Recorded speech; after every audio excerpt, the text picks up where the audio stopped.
Lever Brothers Company presents the Pepsodent program, The Adventures of Philip Marlowe, starring Martin Long.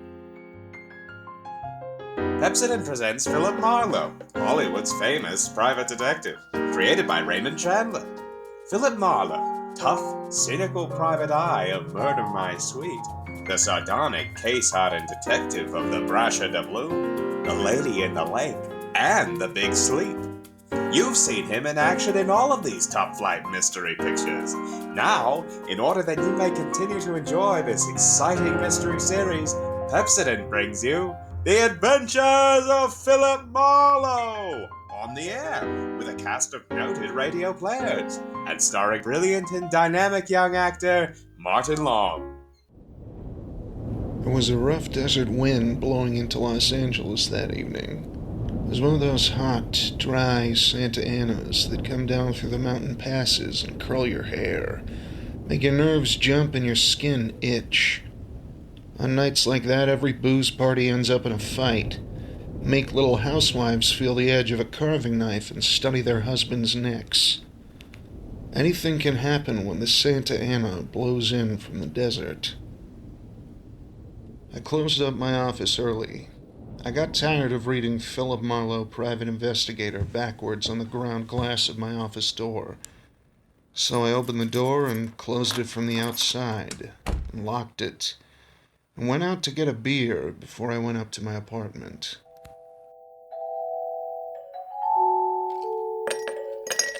Fill her up again, Mr. Marlin?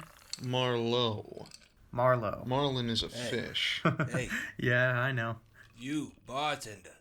Give me another rye. That drunk again. What'd you expect in this business? Autograph It's hounds? snappy, yeah? Be right with you, sport. I just gotta draw this man a beer.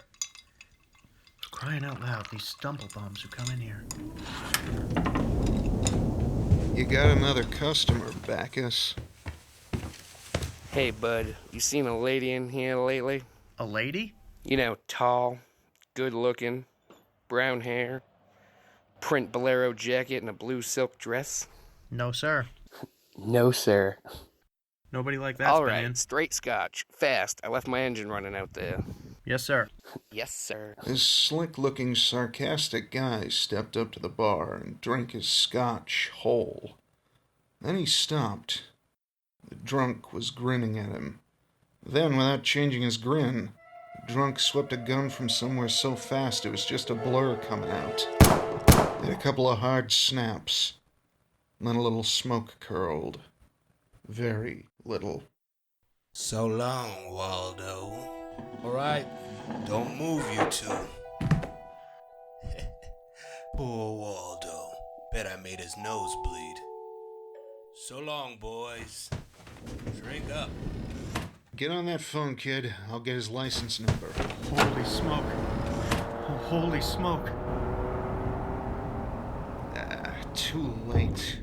Drove away with a dead guy's car. Maybe he ain't dead. He's dead, all right. Where's your phone? This is for the police. The prowl car boys were there in about 5 minutes. Waldo was out of business, all right. Nothing in his pockets told who he was, but he had about $700 on him. I told the cops what I knew, including about Waldo's tall, brown-haired, pretty girl in the bolero jacket.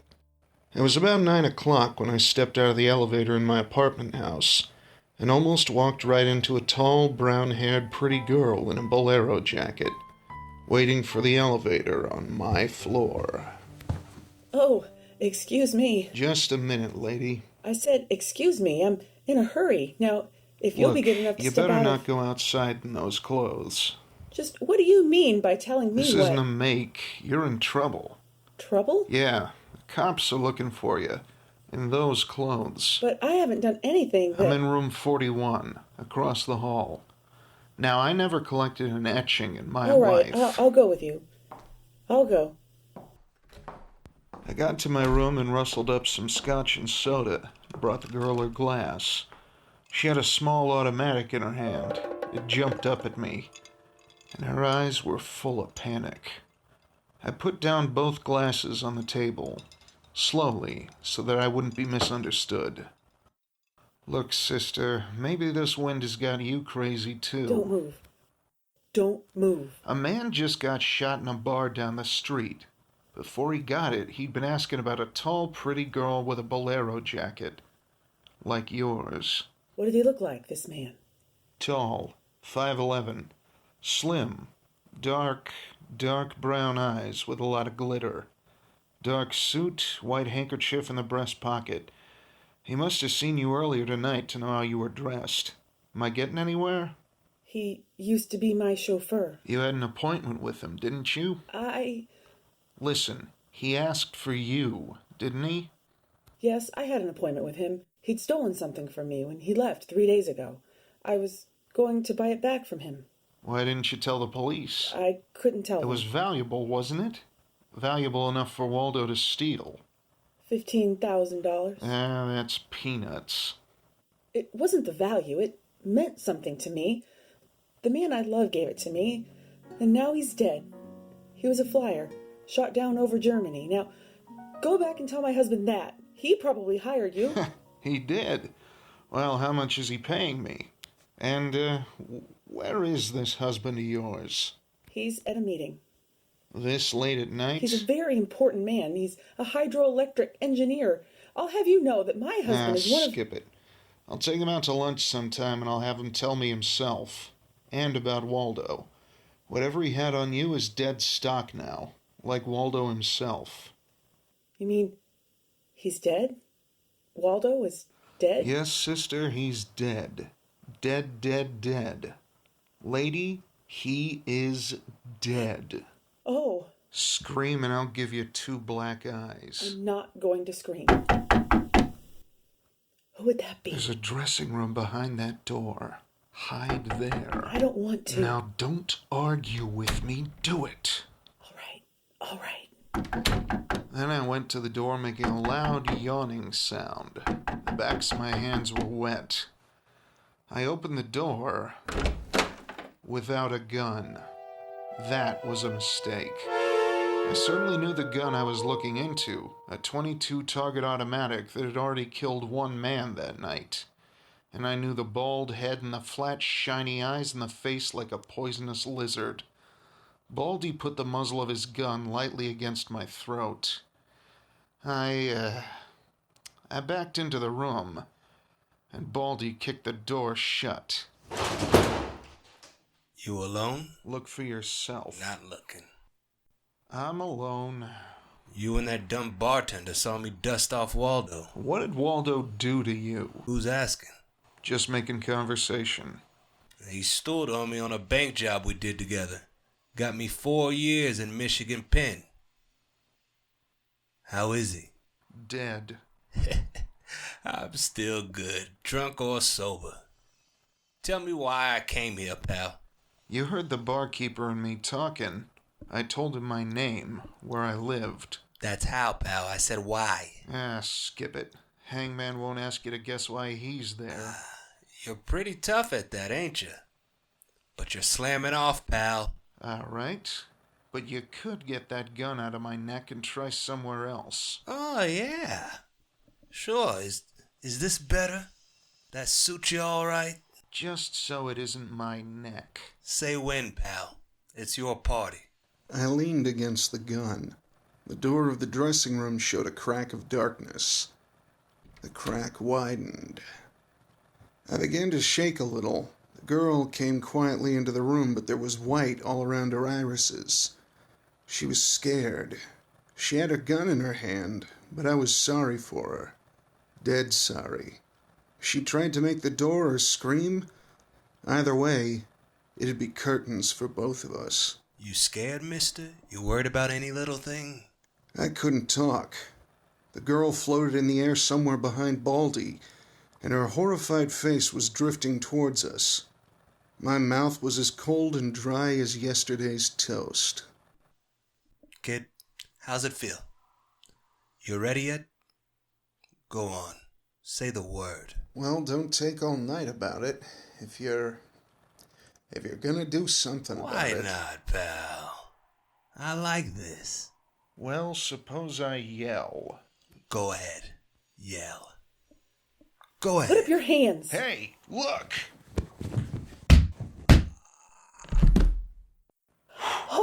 Thanks, sister. Thanks. That buys me. Everything I have is Is he yours. dead? Now and forever. You flatter me to no end, lady. I only punched him. All right, now get out of here while I call the cops down on this killer. Yes. Yes, good night. Hey, Good night. wait. Leave that bolero jacket here. Oh, It marks you for the cops. yes. Here. Okay. See you again? Why? I don't know. Nah, I guess not. After all, who am I to be the rival of a dead flyer? I'll see that the police get Jesse James here. Good night, lady.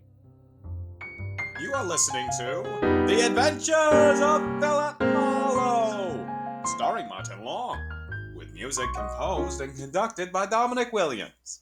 Yes, families all over America have named their favorite toothpaste. New Pepsodent with invigorating Irium foam. New, fresh-tasting Pepsodent with a new cool minty flavor. It's the 3-to-1 favorite over all other toothpastes. It's true. With families all over America, new Pepsodent is the favorite, 3-to-1. The Farrell family of Evergreen Park, Illinois, preferred new Pepsodent on every single count. The Farrells say, new Pepsodent tastes best of all, makes breath cleaner, makes teeth brighter. On all these counts, by an overwhelming average of 3-to-1, families preferred new Pepsodent over all other toothpaste they've tried. It's a fact. Families, 3-to-1, say new Pepsodent tastes better, makes breath cleaner, and makes teeth brighter. Remember, this is not just our opinion. It's the honest conviction of the Farrells and other families who compared new Pepsodent with other toothpaste they had at home. Get Pepsodent, the only toothpaste containing Irium. Get it for your family without delay. We continue with The Adventures of Philip Marlowe, created by Raymond Chandler and starring Martin Long.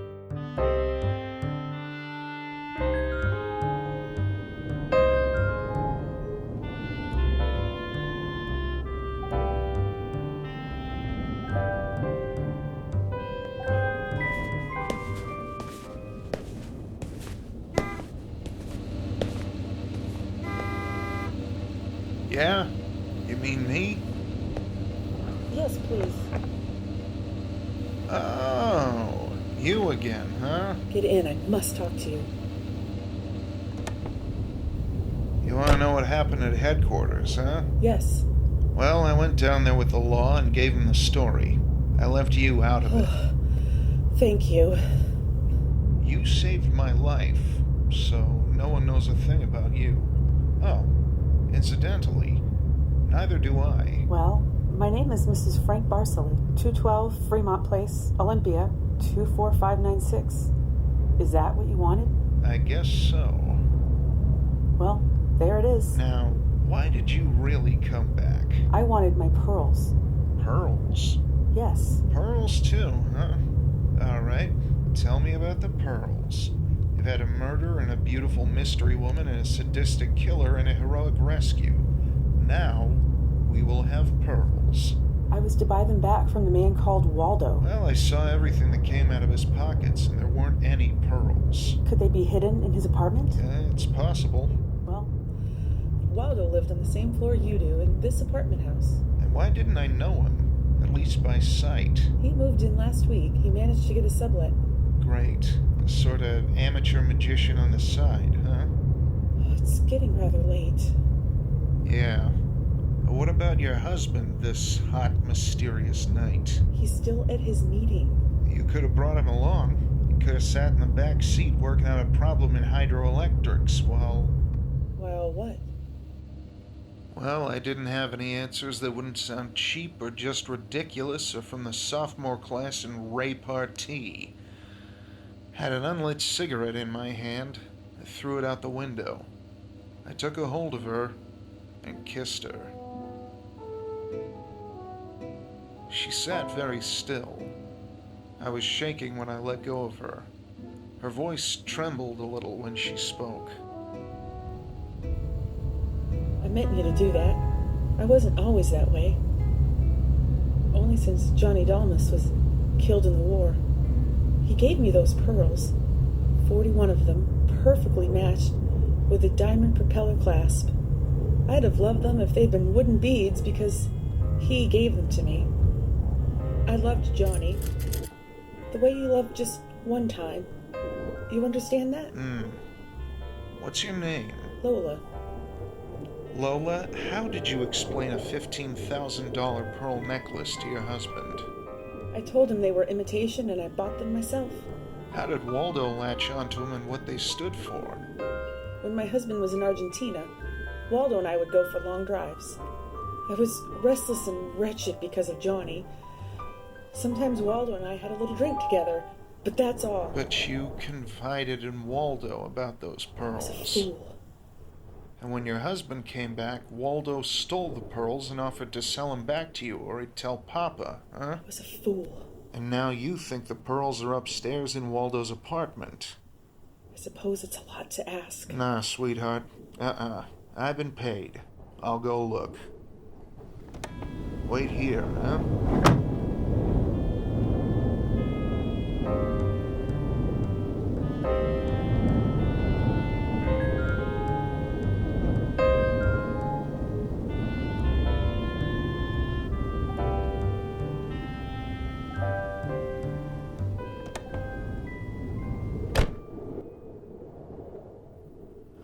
Was it gone long, Lola? No. Well? No. No pearls? No pearls. Oh. There was a man in Waldo's room. A man? Who? Do you know a man named Leon Valsanos? Not by name. I don't know him. Mexican. South American. About 45. Small. Iron gray hair. Very neat fawn-colored suit. Wine-colored tie? No, I don't think I know such a man. Was he the one in Waldo's room? Yeah. What does he have to say? Very little. In fact, nothing. He's dead.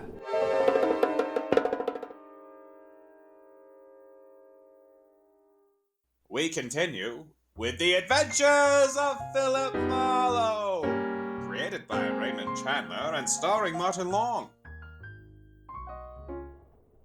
I sat with Lola Barsali in her car, listening to that jittery, infuriating desert wind gallop around in the midnight streets. I'd just told her about the Latin-looking man I'd found in Waldo's room in a very dead condition. I held her hands until they stopped trembling. Then I gave her the few remaining details. He had a gun in a shoulder holster, but someone had strangled him before he could use it. Someone? Waldo? Maybe. You see that convertible coupe 2 cars ahead of us? It's been there for hours. It was there before I parked here to wait for you. Leon, the man in Waldo's room, came in that car. But according to the key containers he carried, that isn't his car. Whose car is it? Does it matter? Well, it belongs to a lady according to the tag on the keys. A lady? Well, anyway, a woman, if you're gonna split hairs. Eugenie Kolchenko, West Los Angeles? Never heard of her. Uh-huh. All right. Well, you go home now, huh? What are you going to do? Drive that flossy convertible around, wave at my friends, impress people. You run along now. Me? I've got another date.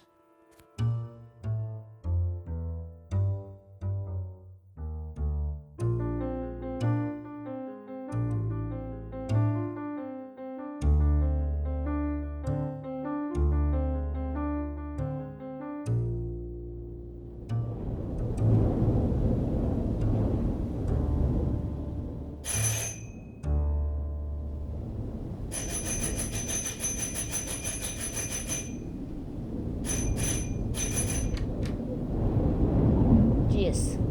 What is it, please? Miss, Eugenie Kolchenko? Yes. What is it? Did you lose or misplace a pigeon gray convertible coupe? What are you say? Now, don't be alarmed. I found it and I brought it home to you.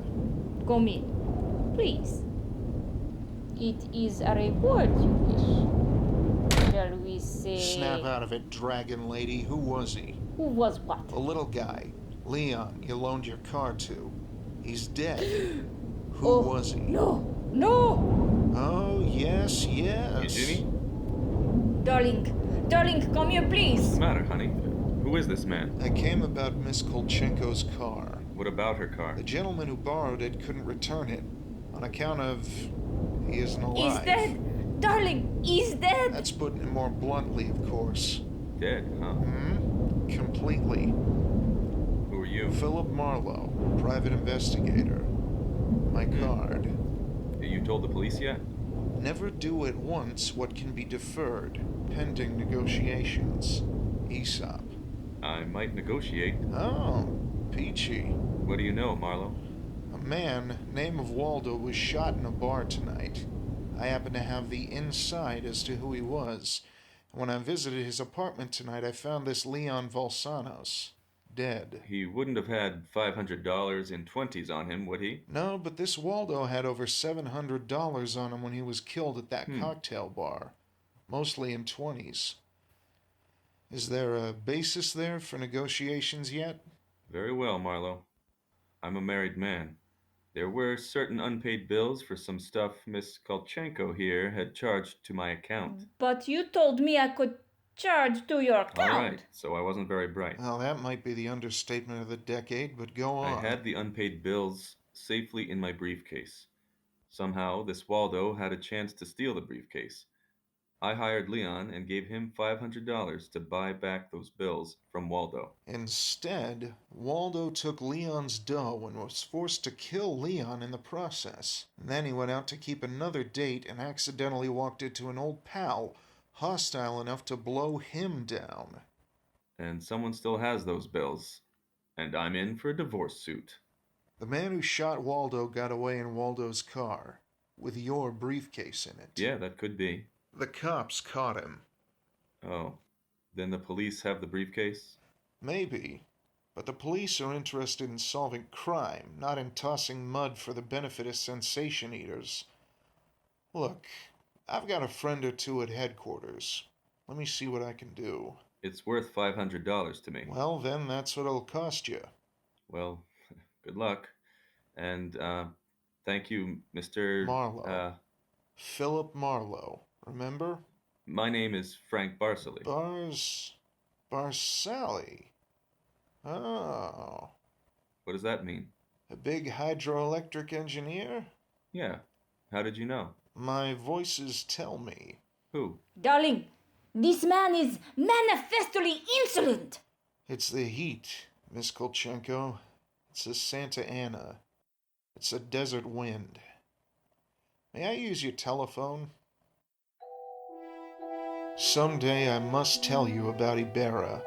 Salt of the earth, Ibarra. Detective Lieutenant over at Central Homicide.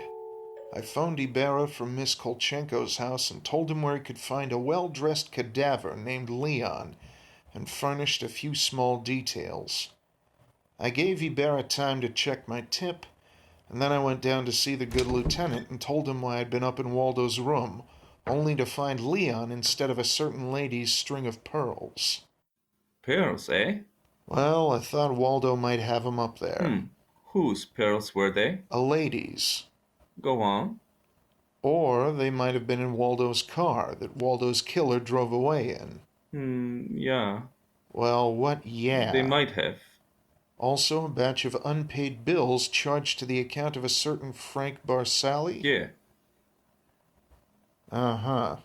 Well, now the police aren't interested in domestic scandal. They want to prevent or to solve crime, right? Go on. So, I've got $500 for the police fund if those pearls and those bills are returned to their rightful owners. Quit your kidding. No, it's a valuable necklace. There's your necklace. That's it. 41 pearls perfectly matched, diamond propeller clasp. That's it. That's the one. Take it away, Marlowe. On the level? Mm-hmm. Just tell me straight what it's all about. All I ask. Sure. Well, this Waldo was blackmailing a wife with the pearls, and her husband with the bills, a guy by the name of Barsali. Well, Barsali sent Leon to get the bills from Waldo. Instead, Waldo killed Leon, and then stepped out and happened to get shot by that guy at the bar. Now, if Barsali's name stays out of the paper, I get $500, and that goes to the police fund. We'll keep him out. Well, now, I'm not in this case for money. I just want to get back the bills and As the you pearls. say, Marlowe, the police aren't in the business to sling mud. Well, you can deliver the pearls to the lady yourself if you like. She Oh, lives no, at... no, Marlowe. You better take them to her. You see, except for the diamond propeller clasp on them, they're phony. Phony? All but the But- clasp, Marlowe. All but the clasp. Well, I stared at Ibarra. So the flyer, Johnny Dalmas, the great lover, had given Lola a string of fake pearls. Well, I didn't know how to tell her, but I called her up and I told her to meet me at the Beachcombers at 2. I was gonna slip her the bad news slowly.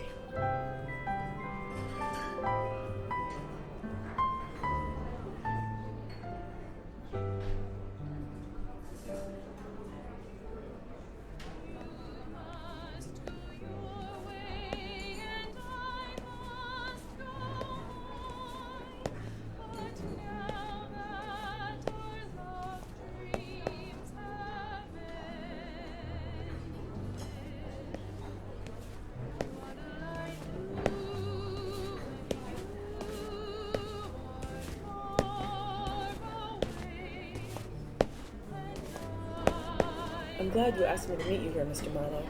You see, I had to have someone to talk to. Go ahead. Go ahead. Talk.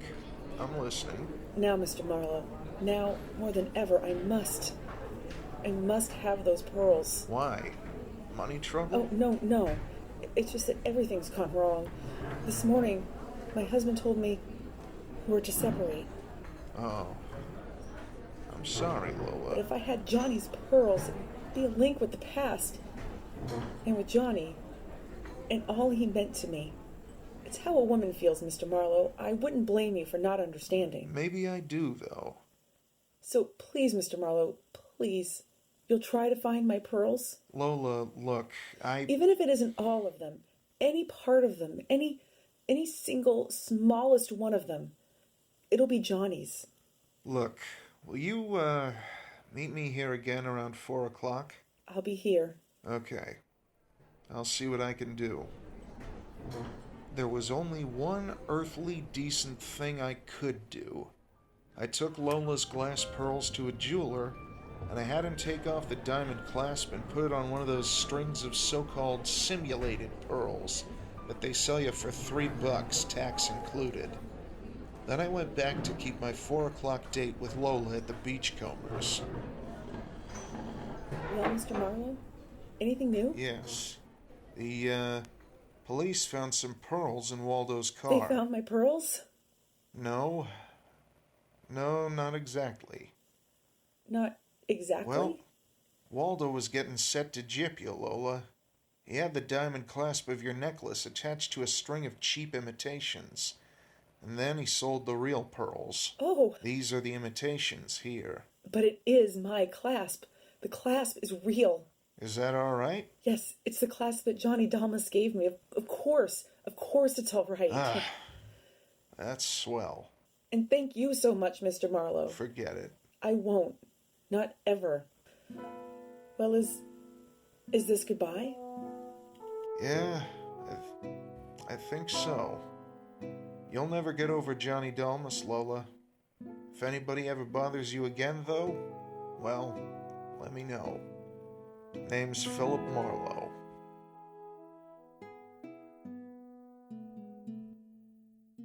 I drove almost to Malibu. Then I parked and walked out onto a rock cliff jetting into the Pacific Ocean. Then I reached in my pocket and dug out the string of bohemian glass pearls that Lieutenant Ibarra had found. I cut the knot at one end and slipped the pearls off, one by one. One by one, I flipped them into the water. A gull swooped down on them, and then flapped up again, screaming indignantly. The phony pearls had fooled Waldo and Lola Barsali. They couldn't fool a seagull. I said to myself, to the memory of Johnny Dalmas, just another four-flusher. I listened a while to the wheeling seagulls. All at once, I realized that the wind had died. The Santa Ana had blown itself out. The red wind was done. It was over. Tonight's story on The Adventures of Philip Marlowe was based on Red Wind, written by Raymond Chandler, creator of Philip Marlowe, the screen's most famous private detective, and was adapted for radio by Milton Geiger. Heard with Martin Long was Kelly Hewins as Lola Barsali. And this is Nathan Howard inviting you to listen next week at this same time to another exciting story on The Adventures of Philip Marlowe, starring Martin Long with a distinguished cast. Philip Marlowe! That last one's an oopsie doodle. After all, who am I to beat the... All right, straight scotch, fast. Let my engine run. Philip Marlowe! What about your husband? Philip Marlowe! Tall, 5'11", slim, dark, brown eyes with a lot of glitter. Wait, nope, gonna do that one again. Tall, 5'11". Thank you, Mr. My Frank is Frank Barsali. Do that again. Well, now the police... Blah. Philip Marlowe! Then flapped up again, screaming indignantly. The phony pearls had fooled Wallow and... Philip Marlowe!